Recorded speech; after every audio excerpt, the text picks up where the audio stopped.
20 ದಿವಸ ಹಿಂದೆ ನಾನು ಧಾರವಾಡದಲ್ಲಿ ಹೇಳಿದ್ದೆ. ನಾನು ಈ ಥರ ಮಳೆ ಆಗುತ್ತೆ, ಭೂಮಿ ಕಂಪಿಸುತ್ತೆ, ಗುಡ್ಡಗಳು ಬೀಳ್ತವೆ, ಜನಗಳು ಸಾಯ್ತಾರೆ, ರೋಗ ರುಜಿನಗಳು ಹೆಚ್ಚಾಗ್ತವೆ.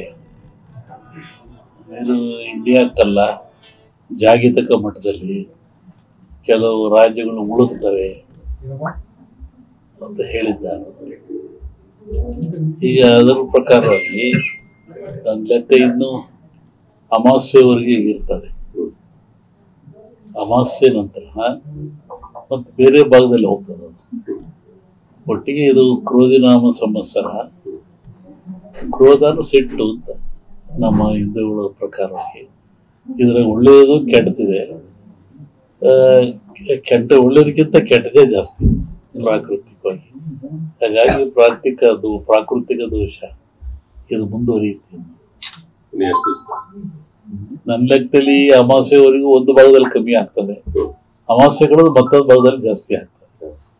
ಇದು ಇಂಡಿಯಾಗೆ ಅಂತಲ್ಲ, ಹಲವರು ವರ್ಲ್ಡ್ ಹೇಳ್ತಿರೋದು. ಹೇಳಿದ್ನಲ್ಲ, ಜಲಕಂಟಕ ಇದೆ, ಎಲ್ಲ ಡ್ಯಾಮ್ಗಳು ತುಂಬುತ್ತವೆ ಅಂತ ಹೇಳಿದ್ದೆ ನಾನು. ಇದೆಲ್ಲ ನಡೆದಲ್ಲಿ ಹೇಳಿದ 20 ದಿವಸ ಧಾರವಾಡದಲ್ಲಿ ಹೇಳಿದ್ದ ನಾನು. ಇದೆಲ್ಲ ಅದೇ ಅನಿಷ್ಟ ಜಾಸ್ತಿ.